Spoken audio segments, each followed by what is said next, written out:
أعوذ بالله من الشيطان الرجيم.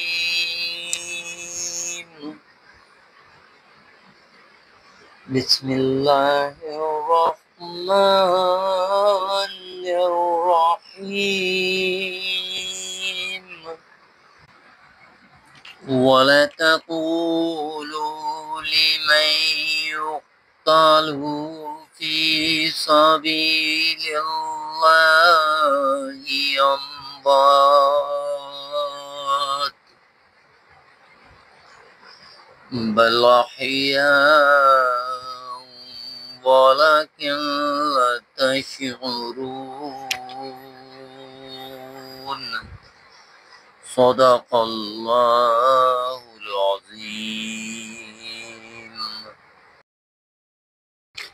और जो लोग अल्लाह की राह में कत्ल कर दिए जाएं, उन्हें मुर्दा मत कहो, बल्कि वो तो जिंदा हैं, लेकिन तुम्हें शऊर नहीं।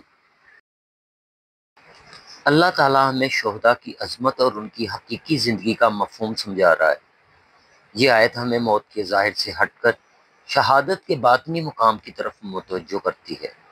शोहदा अल्लाह के यहाँ जिंदा हैं, उन्हें रिज़्क़ दिया जाता है और इज़्ज़त दी जाती है, और वो दुनिया से बेहतर ज़िंदगी गुजार रहे हैं। यहाँ हमें बताया गया है कि दुनियावी आंखें जिन्हें मरने वाले समझती हैं, वो हकीकत में जिंदा हैं। हमें शहादत के मर्तबे की कदर करनी चाहिए और उनकी कुर्बानियों को याद रखना चाहिए। अल्लाह सुब्हानो तआला हमें कुरान पाक को समझने और इस पे अमल करने की तौफीक अता फरमाए। आमीन सुम्मा आमीन।